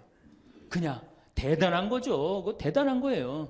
근데 이 신부님이 이제 예수님도 사랑하고 신앙심도 굳고 사제로서 이제 너무 행복해. 그런데 문제가 하나 있어요. 어떤 문제가 있냐면 자기 엄마가 너무너무 무서웠기 때문에 예수님 엄마도 무섭다고 생각을 한 거예요. 그래서 평생 성모님한테 한 번도 의지를 한 적이 없는 거예요. 간구를 해본 적도 없고. 내가 이렇게 사제로서 이제 모든 게 다 됐는데 우리 성모님한테 우리 예수님, 이 좋은 예수님 낳아주신 성모님을 사랑해야 되지 않겠느냐. 그래서 보스니아 크로아티아에 있는 메주고리에 이제 운전을 하고 갔대요. 갔는데 성모 발현동산에 딱 도착을 했는데 성모님이 그 발현동산에 느껴지는 품이 성모님이 나를 평생 이 품에서 내가 성모님 품에서 이제까지 보호받아 왔구나를 그냥 느끼겠더래요. 그러니까 이 신부님이 너무너무 행복한 거지. 그래서 매년 그 메주고리에 와갖고 세계에서 오는 신부들한테 자기 신앙을 고백을 하는 거예요. 나는 이렇게 사제로 평생 살면서 이런 은총을 받았다. 그걸 이제 우리 베드로 신부가 듣고 와서 나한테 얘기를 해주는데 한 새벽 한 3시간을 얘기를 해주는데 그 시간이 너무너무 은혜로운 거예요. 얼마나 그런 영적으로 통하는 사람이 있으면은 행복해요. 그렇죠? 여러분들, 그래서 여러분들 이제 대화가 요새 무슨 프로에 대화가 필요해 그런 것도 있다며요. 대화가 꼭 필요해요. 여러분을 영적으로 이끌어줄 스승이 필요해요. 신부님, 나는 사실은 저 사람이 굉장히 마음에 드는데 저 사람이 나한테 관심이 없어요. 저 사람이 영적으로 깊은데. 그러면은요, 내 돈 들여서 먹을 거 사주면서 얘기하시면 돼요. 여러분들, 내가 뭘 얻으려면 반드시 어떻게 해야 돼요?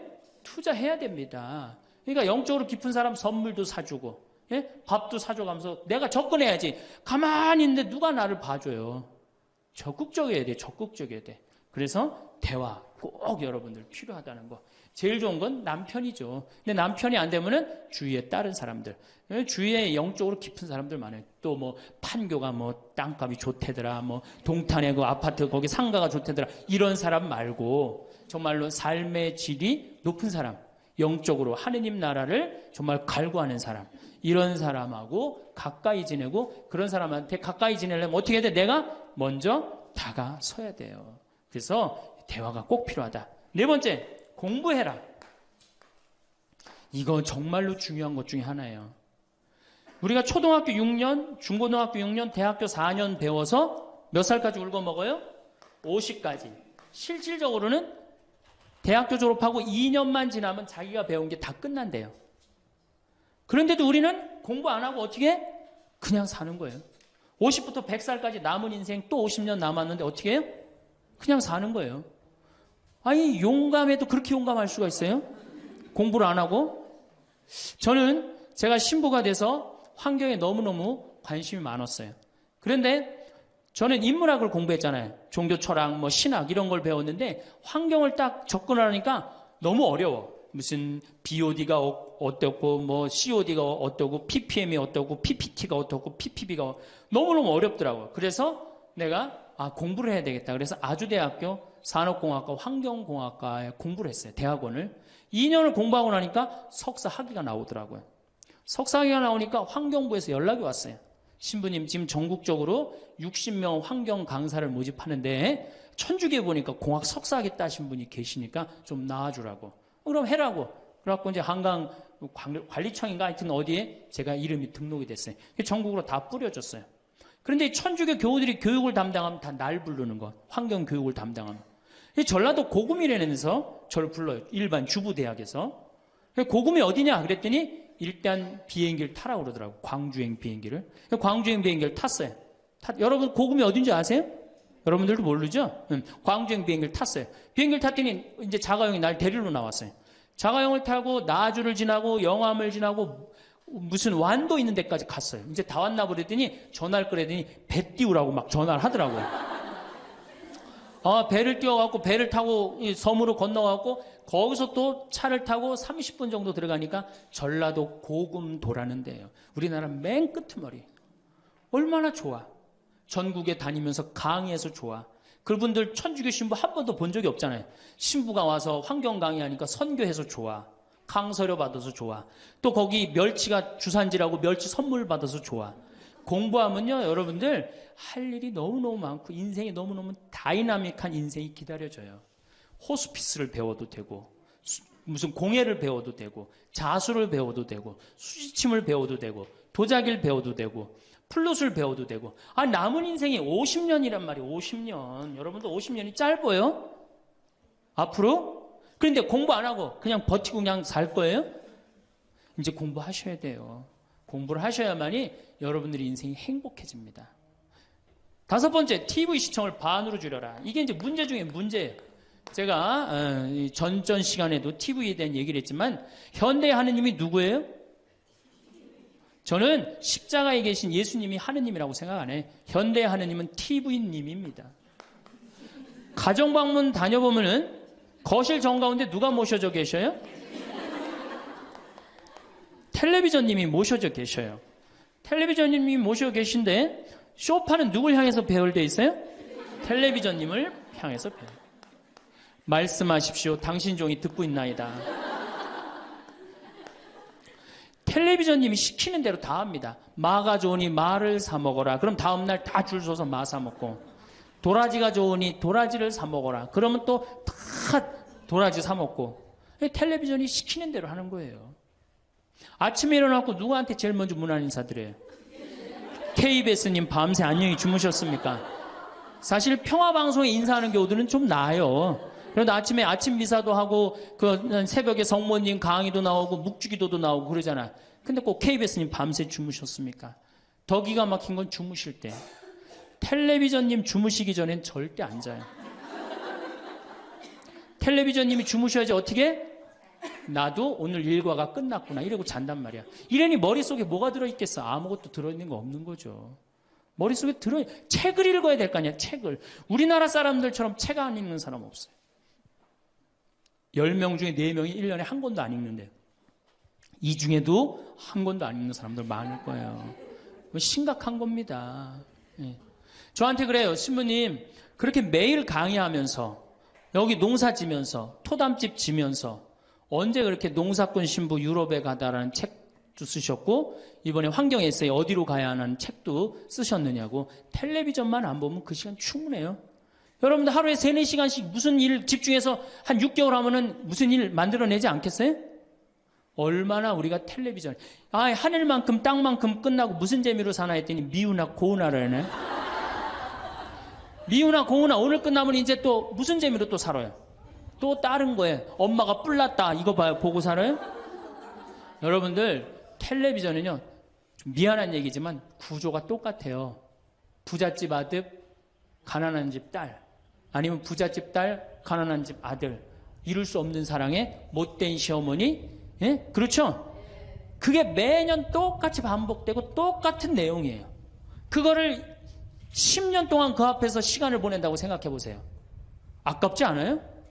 그 시간에 해야 될 일이 얼마나 많은데, 대화도 해야 되고 운동도 해야 되고 감사도 해야 되고 공부도 해야 되는데 이걸 전부 다 어디다 갖다 쏟아부어? 텔레비전에 갖다 쏟아부어요. 그리고 여러분, 텔레비전을 보면 볼수록 어떤 의식이 늘 것 같아요? 패배의식이 늘어납니다. 텔레비전을 보면 볼수록 마음의 갈등이 일어나요. 제가 유럽의 가정에 초대를 받아서 이렇게 가보면요, 거실에 텔레비전 있는 집 하나도 없어요. 쇼파는 다 어떻게 서로 마주보게 배열되게 돼 있어요. 근데 우리나라는 완전히 텔레비전에 완전히 미쳐 있어요. 그러니까 이 2개만 치면 여러분은 행복합니다. 자식하고 텔레비전만 치시면은 여러분들은 행복할 수 있어요. 6번째, 신앙생활을 해라. 자, 우리가 현대를 살아가면서 정말로 우리가 인간이 정말 최고로 잘난 것 같고 요즘 과학기술을 보면 정말 못하는 게 없는 것 같잖아요. 근데 왜 석유값이 뛰고 왜 굶어 죽는 나라가 37개국이 생기고 그래요? 이건 하느님을 잃어버렸기 때문이에요. 하느님의 진리에 따라 인간이 살지 않으면 인간은 원하지 않는 방향으로 갑니다. 하느님께서 원하지 않는 방향뿐만 아니고 인간 본성이 원하지 않는 방향으로 가요. 우리가 저는 여기서 살면서 이 산을 보면서 강을 보면서 항상 하느님한테 감사해요. 저 하느님 너무너무 감사합니다. 이렇게 맑은 공기 주셔서 감사합니다. 이 아름다운 세상 주셔서 감사합니다. 감사하다 보면 우리가 조금 뭐라 그럴까요? 겸손해져요. 근데 이게 다 자기 것인 줄 알고 막 파괴하기 시작하면요, 자연이 파괴되면 결국은 누가 파괴돼요? 인간이 파괴되는 거예요. 그러니까 우리가 하느님께 가까이 가면은 자연도 일치가 되는데 하느님으로부터 멀어지면 멀어질수록 자연도 파괴되는 거예요. 그래서 여러분들 신앙생활 하십시오. 아까 제가 천주교 조금 욕을 했는데 그래도 천주교 괜찮아요. 아주 제가 보기에는 무슨 우리 교우들 어두운 데로 안 끌고 가요. 더욱이 내 동창 중에 또 옛날에 죽산성당 아시죠? 죽산 성지 있는 데 있죠? 거기 내 동창 신부가 그 본당 신부로 있었는데 그 신부가 너무 재미난 얘기를 해줬어요. 아니, 옆에 30년 동안 개신교 다니던 할머니가 어느 날 개종을 했대요. 성당으로. 똑같이 열심히 나오더래요. 교회 나가는 것만큼 훨씬. 근데 이 할머니가 다리가 부러진 거예요. 그래갖고 택시 타고 또 계속 나오는 거예요. 그래서 본당 신부가 그랬대요. 할머니, 이렇게 맨날 택시 타고 나오고 그러니까 그러지 말고 내가 봉송 잘 테니까 이 아픈 동안 나오지 말아라. 돈 들여서. 그랬더니 이 할머니가 하시는 말씀이, 신부님 괜찮아요. 그래도 이 성당 다녀보니까 저 교회 다닐 때보다 여기 성당 다니는 게 훨씬 싸게 먹히니까 걱정하지 말라고. 여러분들 그래도 이 천주교 제일 싸게 먹혀요. 싸게 먹히지, 괴롭히지 않지, 딴 길로 안 끌고 가지. 정말 하느님께 우리가 의지하고 산다는 거, 이거 굉장히 우리 나를 위해서 좋은 거예요. 또 우리가 이 세상 사는 목적이 뭐냐면 내 영혼 구원이에요. 나중에 이제 기회 있으면 제가 한 번 더 말씀을 드릴 텐데 죽어서 영혼의 세계는 반드시 있습니다. 그 영혼의 구원을 위해서 우리가 간구해야 돼요. 그래서 신앙생활은 행복을 위해서 가장 이 기초 중에 기초라는 거. 7번째, 웃어라. 이게 웃는 게요, 우리가 행복으로 가는 길에 최고의 지름길이에요. 웃는 게. 그런데 우리나라 사람들이 잘 안 웃어요. 얼마나 안 웃느냐면, 내가 이제 이렇게 도시에 나가고 엘리베이터를 타요. 엘리베이터를 타면은 얼굴 모르는 형제가 이렇게 눈이 마주쳐도 제가 웃어줘요. 빵긋 웃어주면은 저쪽에서 같이 싹 미소를 줘주면 참 좋을 텐데, 저쪽에 있는 남자가 딱 내가 빵긋 웃어주면 어떻게 하냐면은, 내가 저놈을 어디서 봤더라, 이러는 표정으로 날 쳐다보는 거예요. 근데 여러분들, 유럽을 가고, 제가 뭐 미국을 가고, 아프리카를 가고, 파푸아 뉴기니를 가고, 인도를 가도 눈 마주쳐갖고 제가 웃어주면 다 웃어줘요. 근데 절대 안 웃는 나라가 우리나라예요.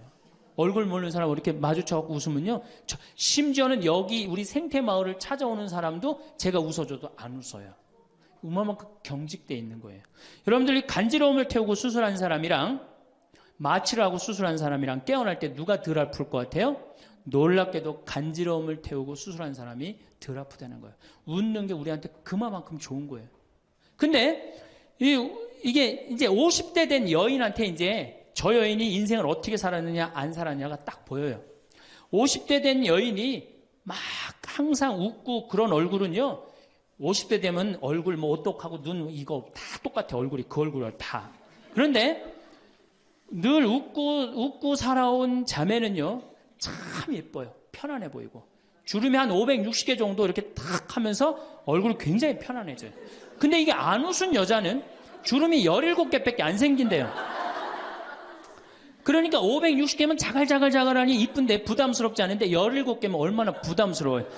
이마에 칼자국 나인 것 같이 쫙 굵은 주름, 여기 쫙. 이 사람은요, 웃어도 무서워요. 예, 웃어도 무서워요. 그러니까 여러분도 웃으면서 사세요. 제가 보통 강의를 이렇게 다니면 일반 주부대학 이렇게 강의를 달 때는 아해모 어해줘요. 얼마나 잘 웃는지 몰라요. 근데 내가 일반 공무원들 이렇게 강의를 갈 때가 있어요. 특히 무슨 뭐 이렇게 과장들 뭐 이런 그런 분들 한 번은 한 200명을 강의를 했는데 죽는 줄 알았어. 내가 2시간 내내 한 번도 안 웃는 거예요. 내 강의를 듣고. 그런데 여러분들, 남녀 수명의 차이가요 6년이 납니다. 6년이. 여성이 83세, 남성이 76세. 이제 뭐 6년, 7년이 나요.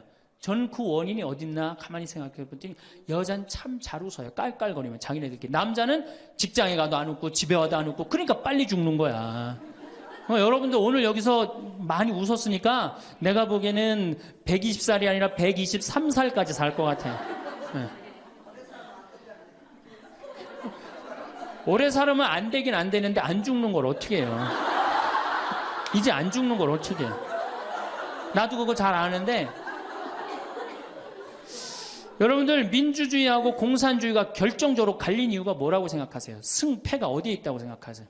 저는요, 공산주의를 이렇게 보면요, 웃음이 없어요. 그렇죠? 가만히 생각하면 공산주의 생각하면 소련, 동독 뭐 이런 거 생각하면 웃음이 있어요, 없어요?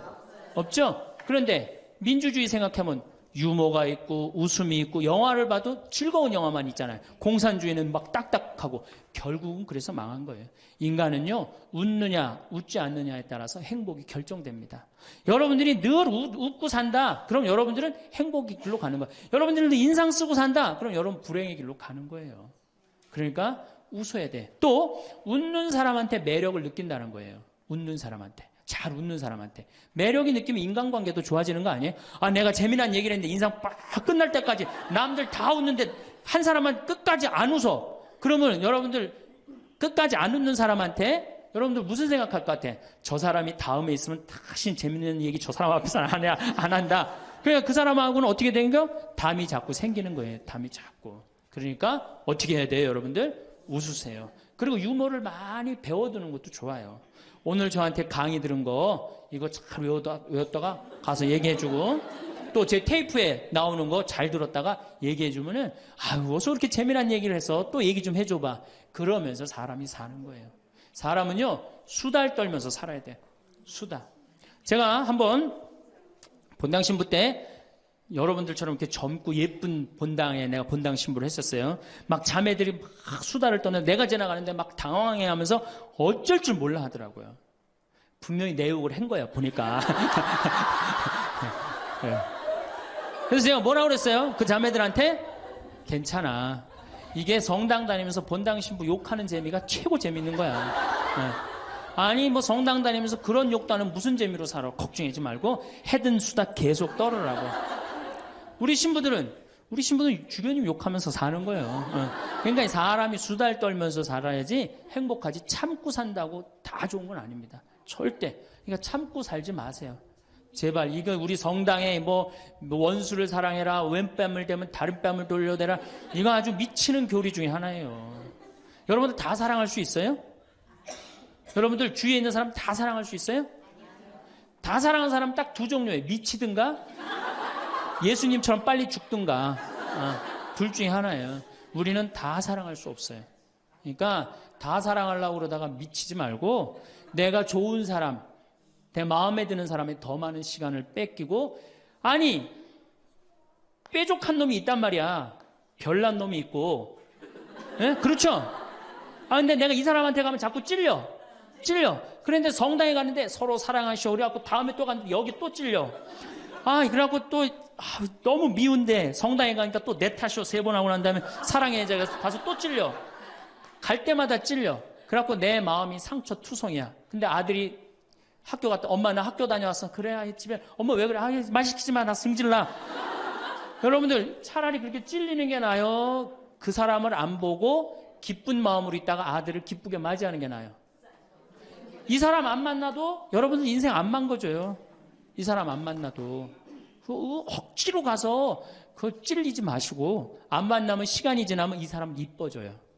근데 막 가서 막 들이대고 막 이게 삐죽한 놈한테 가갖고 계속 나는 구역장이니까 끝까지 사랑해야지 그러고 가다가 미치든지 죽든지 둘 중에 하나를 합니다.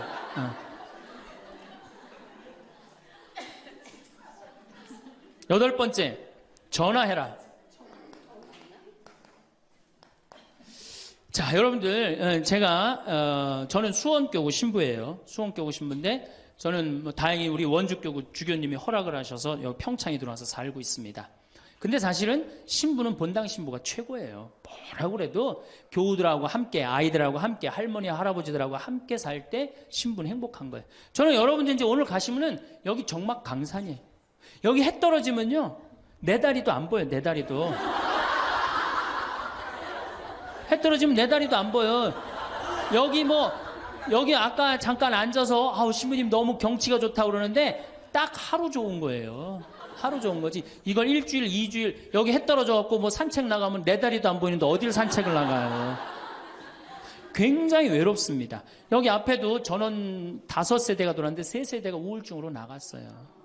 그럼 나도 여기서 교우들 뭐 몇천 명 속에서 살다가 평창에 들어와서 살면은 우울증 걸릴 수 있잖아요. 내 동창이 20명이거든요. 동창이 20명이나 되는데 왜 나한테 전화하는 놈 한 놈도 없지? 걔네들이 날 잊은 건 아닐까? 나는 왜 교구 밖으로 와서 이 고생을 하고 살까? 난 우울하다. 그럼 알아주는 놈 누가 있어요? 아무도 없어요. 어떻게 하면 돼? 내가 먼저 전화하면 되잖아. 아주 너무 쉬운 거 아니에요. 내가 전화해갖고 너 성당은 잘 짓고 있느냐? 너 요즘 큰 성당에 갔는데 어떻게 잘 지내냐? 내일은 내 동창이 또 우리 집에 와서 있겠대. 몸이 안 좋아갖고. 그러니까 그 전화를 하니까 동창들이 와서 안식년도 여기 와서 지내고, 아프면 여기 와서 지내고, 허리 수술에도 와서 지내고, 그러니까 외롭지 않은 거예요. 사랑도 먼저 하는 게 중요한 거지, 나한테 누가 해주지 않을까? 죽을 때까지 안 찾아옵니다. 남녀의 사랑 문제가 아니라 인간이 살아가면서 그런 거예요. 그러니까 내가 먼저 전화하라는 거예요. 굉장히 중요한 거예요. 내 동창 중에 지금 복음화국장, 우리 수원교구 복음화국장 내 동창인데, 얘가 로마로 유학을 갔어요. 있기 전에도 뭐 친하게 지냈지만 유학을 갔는데 이놈이 한 달에 3번 어김없이 전화하는 거예요. 생태마을 농사는 잘 되냐? 잘 돼. 그럼 또 다음에 전화해갖고 생태마을에 피정은 많이 들어오냐? 많이 들어와. 또 다음에 전화하고 너 몸은 안 아프냐? 안 아파. 다음 달에 또 전화해. 생태마을 피정은 많이 들어오냐? 생태마을에 농사는 잘 되냐?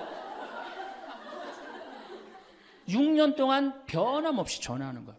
내가 전화 한 번 우리 성당 여기 사무실로 전화해갖고 우리 사무장한테 우리 저기 황 신부님 뭐하고 지내느냐고 그 정도로. 그러니 싫어할래야 싫어할 수가 있어요? 얼마나 나를 그렇게 전화해주는 고마워. 그 흠이 있다면 꼭 수신자 부담으로 하는 것 빼고는 너무너무 좋아요. 여러분들도 전화번호를 적어놓고 그렇게 하십시오. 9번째, 시간이 없으니까. 자, 자기 자신을 사랑해라. 자기 자신을 사랑하지 않는 사람은 어느 누구도 사랑할 수 없어요. 자기 자신을 사랑하지 않는 사람은. 근데 이게 50대 된 아줌마들을 보면 다 쌈순이야, 쌈순이. 자식 보면 자식 보고 싸워요. 내가 너한테 해준 게 얼만데 서울대학도 못 가고 저 지방대학 가고 자취비 무슨 등록비 이런 거 내 속을 새기냐 그러고 아들 보면 싸워요. 누워갖고 그냥 빈둥빈둥 거리면 이 왼수 같은 놈만 나가 돼지라 그러고 남편 보면은 남편 보고 싸워요. 당신 나한테 시집 와갖고 나한테 해준 게 뭐 있냐 그러고 내가 눈이 뼈지. 시집 오기 전에 내가 그때 눈이 뼈지. 저 인간을 믿고 내가 시집을 왔다 그러고 남편 보고 싸워요. 시어머니 보면 시어머니 보고도 싸워. 왜 죽지도 않고 날 이렇게 괴롭히냐고. 왜 쌈순이가 될까요? 우리나라 40, 50대 주부들이 자기가 행복하지 않기 때문이에요. 다 해주면은 이게 자기 도리라고 큰 착각을 합니다. 그런데 시간이 가면 갈수록 상실감을 느껴요. 이젠 본인이 행복하려고 노력하세요. 여기 암 걸린 분들, 마지막에 이제 더 이상 살 수 없는 분들이 나한테 와갖고 면담을 해요. 특별히 자매님들이 나한테 면담을 할 때 울며 불며 통곡하는 얘기가 뭔지 아세요? 왜 다른 사람들한테는 그렇게 최선을 다했는데 왜 나한테 한 번도 맛있는 거 안 먹이고 나한테 좋은 거 한 번도 구경 안 시켜주고 왜 한 번도 나한테 못 해줬느냐고. 그런데 이제 죽으니 너무너무 나 자신이 불쌍하고 나 자신이 너무너무 억울하다는 거예요. 여러분들이 이제 자신을 위해서 쓰세요. 신부님 돈이 어디 있어요? 학원만 안 보내면 돼요. 또 대학 다니는 자식 있으면 어떻게 당장 오늘 집에 가고 휴학시켜요. 니네가 벌으라고. 우리나라처럼 이렇게 자식한테 끝까지 대주는 나라는 아무 나라도 없어요. 미국은 졸업하고 30년 동안 대학 학비를 갚습니다. 다 자기가 갚아요. 우리나라처럼 결혼할 때까지 다 대주는 나라는 아무도 없어요.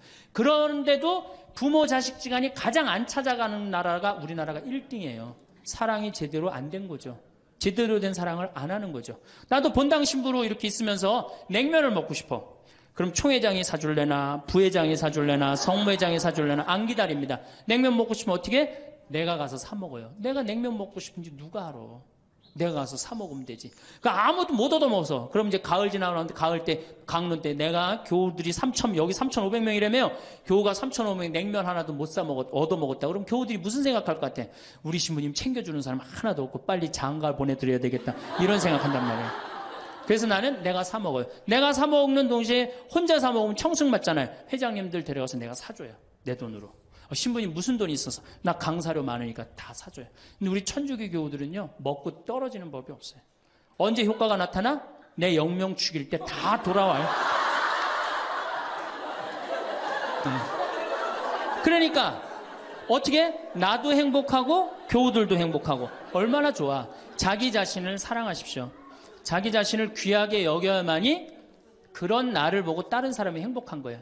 엄마가 맨날 인상 쓰고 있으면 자식이 행복하겠어요? 남편이 행복하겠어요? 시어머니가 행복하겠어요? 늘 밝은 모습으로 이렇게 행복하게. 그러니까 여러분들 자신을 사랑하세요. 10번째, 시간이 없으니까 맨 마지막으로는 이웃에게 친절해라. 이게 이제 문제 중에 문제예요. 우리 천주교 교우들이 무겁게 신앙생활 합니다. 십자가의 길도 하고 양심 성찰도 하고 때로는 묵상도 하고 심하게는 관상기도까지 막 어디 다니면서 해요. 근데 실질적으로 그렇게 무겁게 신앙생활을 하는 만큼 이웃한테 넉넉하냐? 넉넉하지 않아요. 1,000원 갖고 얼마나 치사하게 구는 줄 아세요? 여러분들 1,000원 가지고 정말 1,000원 때문에 막 갈등하고 괴로워하고 힘들어하고 얼마나 그런 줄 아세요? 여러분들 전철을 탔어요. 마음 편안하게 딱 앉아있는데 갑자기 누가 바구니를 들더니 맹인이 어두운 밤에 캄캄하 이러면 이때부터 갈등하기 시작하는 거야. 이 1,000원을 줄까 말까 이때부터 괴로워하고 얼굴이 빨개졌다 하여졌다. 누가 주래 옆에서? 누가 그런 적도 없는데 내가 100만 원 갖고 괴로워하면 또 이해를 해요. 이건 1,000원 가지고, 딸랑 1,000원 가지고, 이거 줄까 말까. 그리고 뒷꼭지를 보고 뭐라 그래? 그래도 1,000원을 줄걸. 하느님이 이런 나를 보고 하늘에서 무슨 생각할 것 같아요? 저걸 천당에 데리고 올까 말까. 뭐하러 십자가의 길을 하고 뭐하러 이렇게 심각하게 참회절을 해요? 이런 거 하나도 제대로 못할 거라면은. 재작년에 여기 물폭탄이 터졌어요. 그래갖고 다 잠겼어요, 평창에. 근데 안성에 있는 요셉 양로원, 농아 양로원 할머니들이 전화가 왔어요. 수녀님을 통해서. 신문이 우리가 돕고 싶다는 거예요. 아니 무슨 무료 양로원 있는 할머니들이 돕느냐. 자기네들이 정부에서 나오는 돈이 있대요. 그래서 1,000원씩 고수톱 칠 때 고리도 뜯고 음식물 남기면 1,000원씩 모은 돈이 50만 원을 모아뒀대요. 그래서 여기 우리 형제 중에 조립식에 사는 형제가 집이 다 떠내려갔어요. 그래서 와라. 그랬더니 80만 원을 갖고 왔어. 할머니들이. 한 4, 5분이 말 못하는 할머니들이. 그리고 이불 12채, 전기밥솥 하나. 아니 무료 양론에 사는 할머니도 1년에 한 번씩 돕는다는데 그 살기 좋다는 동백에서 살면서 한 번도 안 도우면은 여러분들 천당 갈 것 같아요? 못 가. 아니 우리가 너무 이웃한테 인색하게 살아요. 내가 시장에 나갔어. 시장에 나갔는데 다리 잘린 분이 이 고무 타이어를 하고 막 음악을 틀고 껌을 이렇게 리어카에 밀고 와. 그러면은 야 천당 갈 공로살 기회가 오는구나. 이런 생각을 해야 되는데 무슨 생각을 해? 제발 내 쪽으로만 오지 마라. 여러분들 교황님이요 뭐라고 그러셨느냐 하면은 나는 행복했습니다. 여러분들도 행복하십시오. 그리고 가셨죠? 요한 바오로 2세 교황님이. 저는 그 말이 이 세상 어떤 명언보다도 명언이라고 생각해. 인간으로 와서 행복하게 살아야 돼요. 갈 때 행복하게 가야 돼요. 여러분들 신앙생활하는데 우울하게 하면 안 됩니다. 정말 내가 하느님 믿는 거 아니야. 온 우주의 아버지가 내 아버지 아니에요. 주인이 얼마나 행복해. 뭐 때문에 여러분들 고통스러운지 아세요? 욕심 때문에 고통스러운 거예요. 그 욕심만 조금만 내다버리면 마음이 얼마나 자유로워요. 다닐 때도 얼마나 많고 구경할 때도 많고 얼마나 아름다워요. 우리 그냥 대한민국처럼 아름다운 나라가 어디 있어요. 세계에서 제일 아름다운 나라가 대한민국이에요. 다녀볼 때 너무 많아. 결론으로 자 여러분들 지금 오늘 이제 집에 가면은 당장에 경복궁 먼저 가세요. 경복궁의 비원을 한번 가보세요. 그 조경이 얼마나 멋있어. 뭐 남편 손을 잡든 자식 손을 잡든 친구 손을 잡든 가갖고 도시락 해갖고 거기서 딱 까먹으면 바로 왕비만 바로 되는 거 아니에요?